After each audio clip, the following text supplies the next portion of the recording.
I'm Jeremy. Today's day 409 of reading Harry Potter and the Order of the Phoenix. Let's get started. Currently on page 336.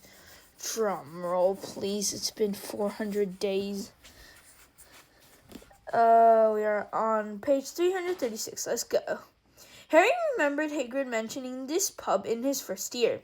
You get a lot of funny folks in the Hogshead, he had said, explaining how he had won a dragon egg from a hooded stranger there. At the time, Harry had wondered why Hagrid had not found it odd that the stranger kept his face hidden throughout their encounter. Now he saw that keeping your face hidden was something of a fashion in the Hogshead. There was a man at the bar whose whole head was wrapped in dirty gray bandages, though he was still managing to gulp endless glasses of some smoking, fiery substance through a slit over his mouth. Two figures shrouded in hoods sat at a table in one of the windows. Harry might have thought them Dementors if they had not been talking in strong Yorkshire accents. In a shadowy corner beside the fireplace sat a witch with a thick black veil that fell to her toes. They could just see the tip of her nose because it caused the veil to protrude slightly. "I don't know about this, Hermione," Harry muttered as they crossed to the bar. He was looking particularly at the heavily veiled witch. "Has it occurred to you that Umbridge might be under that?" Hermione cast an appraising eye at the veiled figure. "Umbridge is shorter than that woman," she said quietly. "And anyway, even if Umbridge does come in here, there's nothing she can do to stop us, Harry, because I've double and triple checked the school rules. We're not out of bounds. I specifically asked Professor Flitwick whether students were allowed to come in the Hogshead, and he said yes, but he advised me strongly to bring our own glasses. And I've looked up everything I can about study groups and homework groups, and they're definitely allowed.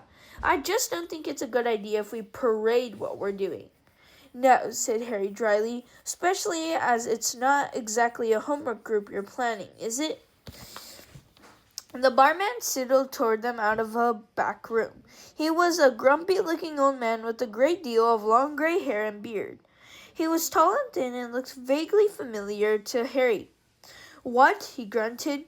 "3 butterbeers, please," said Hermione. The man reached beneath the counter and pulled up 3 very dusty, very dirty bottles, which he slammed on the bar. 6 sickles, he said.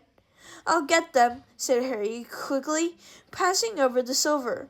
The barman's eyes traveled over Harry, resting for a fraction of a second on his scar.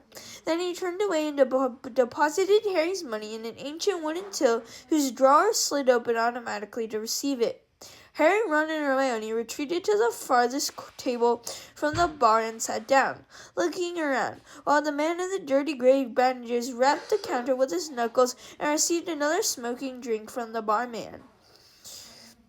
"You know what?" Ron murmured, looking over at the bar with enthusiasm. "We could order anything we liked in here. I bet that bloke would sell us anything. He wouldn't care. I've always wanted to try fire whiskey." "You are a prefect," snarled Hermione. "Oh," said Ron, the smile fading from his face. "Yeah. So who do you say is supposed to be meeting us?" Harry asked, wrenching open the rusty top of his butterbeer and taking a swig.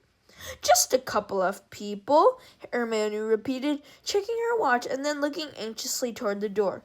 "I told them to be here about now, and I'm sure they all know where it is. Oh, look, this might be them now."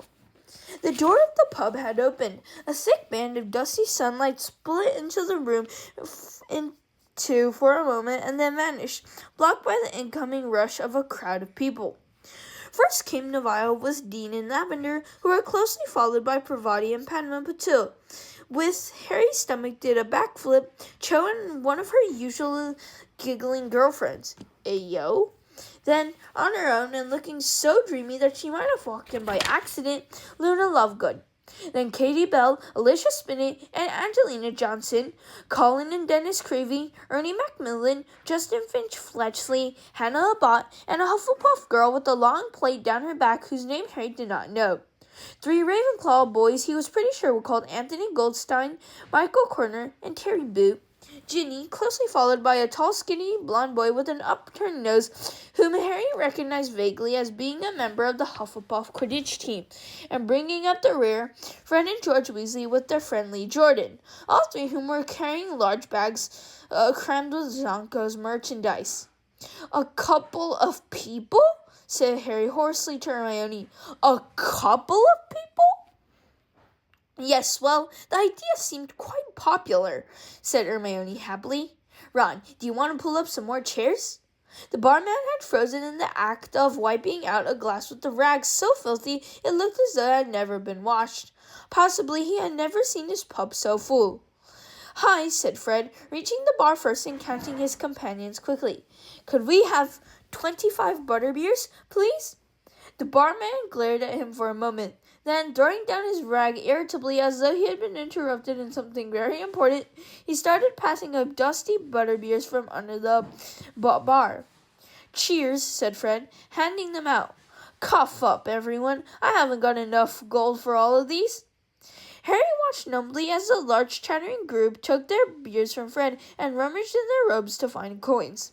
He could not imagine what all these people had turned up for until the horrible thought occurred to him that they might be expecting some kind of speech, at which he rounded on Hermione.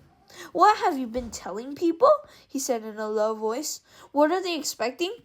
"I've told you. They just want to hear what you've got to say," said Hermione soothingly. But Harry looked at her so furiously that she added quickly, "You don't have to do anything yet. I'll speak to them first." "Hi, Harry," said Neville, beaming and taking a seat opposite Harry. Harry tried to smile back, but did not speak. His mouth was exceptionally dry. Cho had just smiled at him and sat down on Ron's right. Her friend, who had curly reddish-blonde hair, did not smile, but gave Harry a thoroughly mistrustful look that told Harry plainly that, given her way, she would not be here at all. In twos and threes, the new arrivals settled around Harry, Ron, and Hermione. Some looking rather excited, others curious, Luna Lovegood gazing dreamily into space. When everybody had pulled up a chair, the chatter died out. Her every eye was upon Harry. Said Hermione, her voice slightly higher than usual out of nerves. "Well, hi." The group focused its attention on her instead, though eyes continued to dart back regularly to Harry. Well, you know why you're here. Well, Harry here had the idea. Harry had thrown her a sharp look. "I had the idea that it might be good if people who wanted to study defense against the dark arts, and really study it, not the rubbish that Umbridge is doing with us." Hermione's voice became suddenly much stronger and confident. "Because nobody could call that defense against the dark arts." "Hear, hear," said Anthony Goldstein, and Hermione looked hardened. "Well, I thought it would be good if we, took matters into our own hands." She paused, looking sideways at Harry, and went on. "And by that I mean learning how to defend ourselves properly. Not just theory, but the real spells." Thank you, everyone. That's all for today. Bye. See you tomorrow. Tomorrow we're going to read page 340. Bookmark, close. Peace out.